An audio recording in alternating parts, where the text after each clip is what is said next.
Nous commençons un nouveau chapitre où on va étudier des suites de fonctions. Alors, ce sont des suites, comme on a déjà étudié antérieurement, sauf que les éléments dans notre suite ne sont pas des nombres, mais ce sont des fonctions. Alors, à chaque position dans la suite, on a une fonction. OK? Alors, ça peut paraître abstrait, mais c'est très, très utile si on veut donner un sens à des outils que vous utilisez déjà depuis un bout de temps, comme des séries de Taylor, des séries de Fourier. Donc, ce sont des concepts que vous avez pu voir dans d'autres cours de maths, dans des cours de physique, des cours d'économie. Alors, si on veut utiliser ces outils-là, on doit donner un sens rigoureux à qu'est-ce que ça veut dire pour que ces concepts-là convergent. Okay? Donc, on doit bien définir puis bien manipuler ces notions-là. Donc, dans cette première capsule ici, je vais d'abord définir c'est quoi je veux dire par une suite de fonctions et ensuite, je vais donner la définition de ce qu'on appelle la convergence ponctuelle. Alors, la convergence ponctuelle, c'est probablement la notion la plus naturelle qu'on pourrait imaginer pour indiquer qu'une suite de fonctions converge. Alors, on discutera de ceci dans cette capsule. Et à la capsule prochaine, je donnerai des exemples d'exercices où on va étudier la convergence ponctuelle, puis surtout voir pourquoi cette notion-là, tout en étant certainement utile, a des défaillances. Alors, au début, je devrais préciser ici, quand j'ai mentionné des fonctions dans l'introduction, ce que je vais vouloir dire, surtout, ce sont des fonctions qui vont de R vers R. OK? Donc, puis, bon, il va y avoir un certain domaine D dans R. Ça pourrait être R au complet, ça pourrait être un intervalle.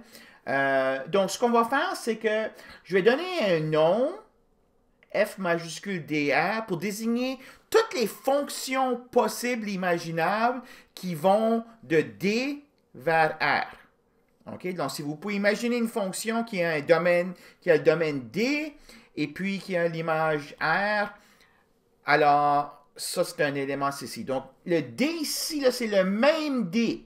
C'est le même D pour tous les éléments ici. OK? Donc c'est l'ensemble de toutes les fonctions qui vont de D vers R. Donc une suite de fonctions avec domaine D, c'est une règle qui fait associer à chaque entier n un élément de ceci.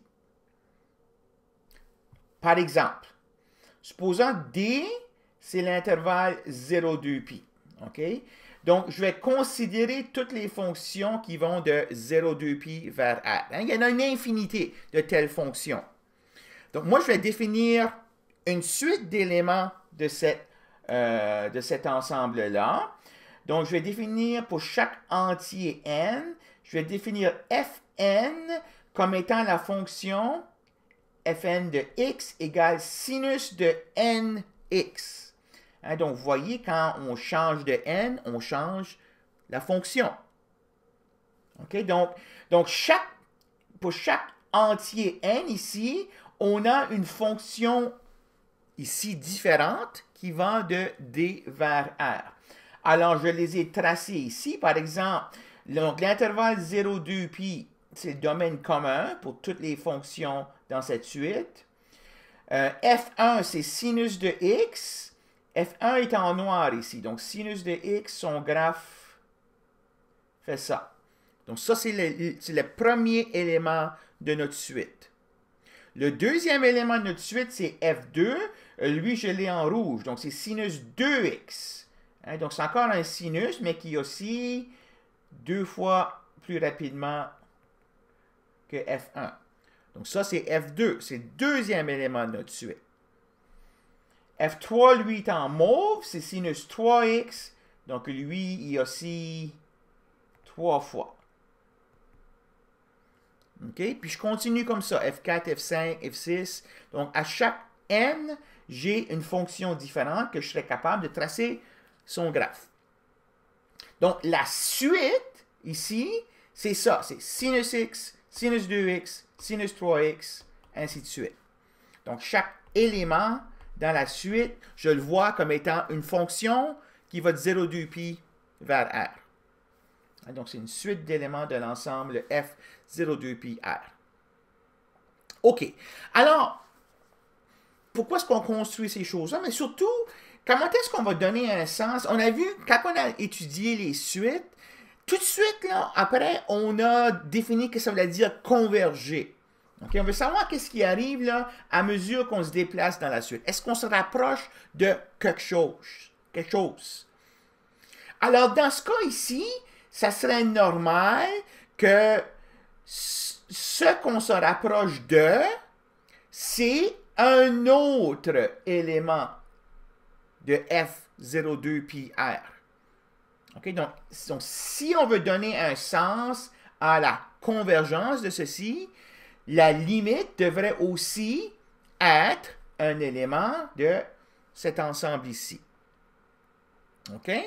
Donc, la première notion qui pourrait nous venir en tête, c'est de dire, OK, ces fonctions-là, là, OK, ils ont toute leur image dans R. Donc, je sais que ça veut dire converger dans R. OK? Il y a une métrique sur R, hein, la métrique normale avec la valeur absolue de la différence.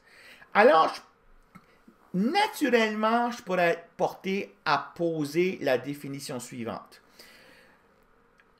Donc, si on a une suite dans FDR, et je vais prendre un x0 dans D fixé. OK? Puis ce même x0-là, là, je le mets dans chacun des éléments de ma suite. Alors, ce qui va en sortir, ça va être un nombre réel. Je vais avoir construit une suite de nombres réels. Hein, donc, si je prends le même x0, puis je le mets à tour de rôle dans chacun des fn, ce que j'ai, c'est une suite de nombres réels, obtenus en évaluant chaque fn au point x. Par exemple, si d, c'est l'intervalle 0, 1, puis si je définis la suite de fonctions par fn de x égale xn, x à la n. Donc, ça veut dire, ça, c'est la suite x, x carré, x cube, x4. Donc, à chaque élément ici, c'est une fonction qui va de 0, 1 dans R. OK? C'est certain que son domaine est plus grand que ça, là, mais moi, je vais l'étudier de 0 sur l'intervalle 0, 1. Okay? Je décide de les étudier sur l'intervalle 0, 1. Donc, ça, c'est une suite dans FDR. Mais par contre, si maintenant, je prends x0, par exemple, égale à 1 tiers. OK? Je l'ai juste pris ceci au hasard, là. Puis je mets 1 tiers dans l'argument de chacune de ces fonctions-là. Ce que j'obtiens, c'est une suite numérique. 1 tiers carré, 1 tiers cube. Et puis, je peux étudier maintenant, dans les réels, ça converge vers quoi, ça? Puis ici, on voit bien que ben, ça converge vers 0. OK? Et puis, je pourrais répéter l'expérience pour tous les autres x0 là-dedans. Donc, à chaque x0, évaluer la suite réelle ici, puis voir est-ce que ça converge vers quelque chose en termes de nombre réel. OK? Donc, ça va motiver ce qu'on appelle la convergence ponctuelle. Donc, Fn, une suite dans FDR, on dit que cette suite converge ponctuellement vers F si à chaque x dans D fixé, la suite réelle Fn de x converge dans la droite réelle vers le nombre réel f de x. OK? Donc, chaque x dans le domaine ici, je mets ce même x-là dans chacun des fn, j'obtiens une suite numérique, ça converge vers un nombre, puis le nombre vers lequel ça converge, c'est la valeur de f à ce même x-là. Okay? Autrement dit, pour chaque x appartenant à D fixé, j'ai que la définition de convergence dans les réels est satisfaite. C'est-à-dire, x est fixé. Pour tout epsilon positif, maintenant, il va exister un entier qui va dépendre de epsilon, puis aussi de x. Tel que, quand je suis à la position n plus grand que n majuscule, le nombre réel fn de x, moins le nombre réel f de x, la différence en valeur absolue est plus petit qu'epsilon. Donc ça, c'est la définition, comme je dirais, probablement la plus naturelle qu'on pourrait donner à la notion de convergence ponctuelle, convergence d'une suite de fonctions. Quand ça marche ceci, on écrit ça. Donc, quand on écrit ceci, là, ça veut dire que la suite fn de x converge ponctuellement vers la fonction f de x. Ou encore, on va écrire ceci. OK? Alors, c'est une notion, comme je disais, qui est certainement utile. Et puis, je vais l'étudier dans la capsule suivante où on va voir que même si elle est utile, il y a encore certaines choses qui nous manquent. Il y a certaines propriétés qu'on aimerait de pouvoir avoir qui ne sont pas satisfaites pour cette définition ici. Puis ça nous motivera à aller revoir cette définition-là, puis aller voir c'est quoi qui cause ces défaillances-là. OK? Donc on verra ça à la capsule prochaine.